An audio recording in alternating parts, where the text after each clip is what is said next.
এখন বিএনপি যদি সেই জায়গা থেকে সরে যায়, আমাদেরকে পূর্বের জায়গায় ফেরত যেতে হবে। মাননীয় স্পিকার, সংবিধান পুনর্লেখনের দাবি আমাদেরকেও জানাতে হবে।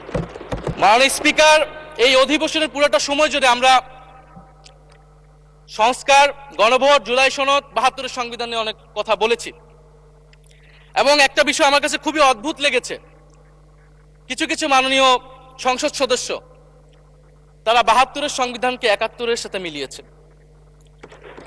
মাননীয় স্পিকার, আমার জানা নেই আসলে তারা কোন বিবেচনা থেকে এটি মিলিয়েছেন। এটা তো সবসময় আওয়ামী লীগ মিলিয়েছে। মাননীয় স্পিকার, তারা ৭২-এর সংবিধানকে ৭১-এর ফসল হিসেবে ৭১-এর চেতনার সাথে মিলিয়েছে। ৭২-এর মূলনীতিকে ৭১-এর মূলনীতি বলে ৭১-এর আদর্শ হিসেবে প্রচার করেছেন। আমরা তো সেটার বিরোধিতা করেছি মাননীয় স্পিকার সবসময়, এবং বিএনপির বহু নেতা এটার বিরোধিতা করেছে মাননীয় স্পিকার। ৭২-এর সংবিধানের ক্রিটিসিজম, সমালোচনা ৭২ সাল থেকেই বাংলাদেশে শুরু হয়েছিল। গত ১৬ বছর এই সমালোচনা তৈরি হয়েছিল। ৭২-এর সংবিধানের সমালোচনা মোটা দাগে তিনটি। প্রথমত, এই সংবিধান স্বাধীন বাংলাদেশের নির্বাচিত প্রতিনিধিরা প্রণয়ন করে নাই। আমি সরকারি দলের মাননীয় সংসদ সদস্য ব্যারিস্টার নওশাদ জমির সাহেবের সাথে, ওনার সাথে আমি সহমত পোষণ করে বলতে চাই, একটা স্বাধীন দেশের শাসনতন্ত্র রচনা করার অধিকার, সুযোগ সেই দেশের নির্বাচিত প্রতিনিধিদের হওয়া উচিত। ৭২-এর সংবিধান রচনা করেছিল যারা ৭০-এর নির্বাচনে আইয়ুব খানের এলএফের অধীনে যারা নির্বাচিত হয়েছিল পাকিস্তানের শাসনতন্ত্র রচনা করার জন্য মাননীয় স্পিকার। দ্বিতীয়ত,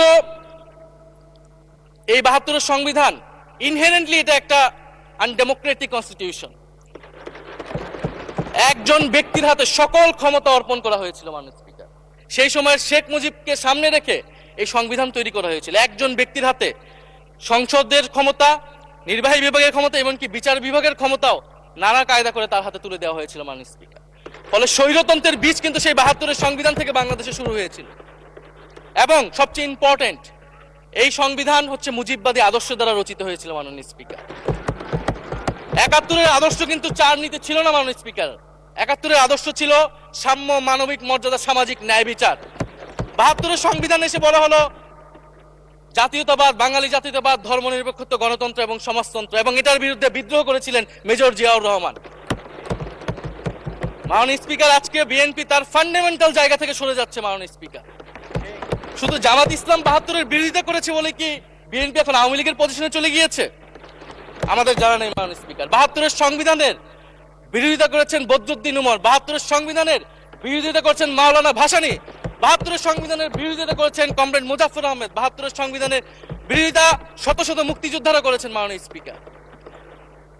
ফলে এই ৭২-এর সংবিধানকে বাতিল করার একটা সুযোগ আমাদের এসেছিল ১৯৭৫ সালের সিপাহী জনতার বিপ্লবের মধ্য দিয়ে। জিয়াউর রহমানের এটা একটা ঐতিহাসিক ভুল বলবো মাননীয় স্পিকার, তার প্রতি সম্মান রেখে, যে আমরা সেই সময় সেই অপরচুনিটি মিস করেছি। আমরা একটা গণপরিষদ দিয়ে নতুন সংবিধান করতে পারি না, এবং এই অপরচুনিটি আমরা এই ২৪-ও মিস করেছি এবং এখনো করতে যাচ্ছি মাননীয় স্পিকার। মাননীয় স্পিকার, ৫ই আগস্টের পরে যখন সংস্কারের আলোচনা আসলো,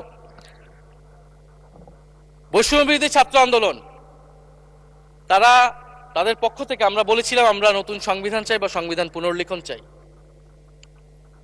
বিএনপি বলেছিল তারা নির্বাচনের মাধ্যমে ক্ষমতায় যেতে চায়। ফলে ৫ই আগস্টের পর থেকে রাস্তা দুটি আলাদা হয়ে গেছিল মাননীয় স্পিকার। তখন আমরা একটা মধ্যপন্থায় আসলাম যে আমরা সংস্কারে আসি। সেই জায়গা থেকে সংস্কার কমিশন ঐক্যমত, সেখানে আলোচনা হলো। এখন সাংবিধানিক সংস্কার পরিষদ করার কথা গণভোটে বলা হলো। এখন বিএনপি সেই জায়গা থেকে সরে গিয়েছে। এখন বিএনপি যদি সেই জায়গা থেকে সরে যায়, আমাদেরকে পূর্বের জায়গায় ফেরত যেতে হবে মাননীয় স্পিকার। সংবিধান পুনর্লেখনের দাবি আমাদেরকেও জানাতে হবে। তারা যদি ৭২-এর পক্ষে এরকম অটল অবস্থানে থাকে।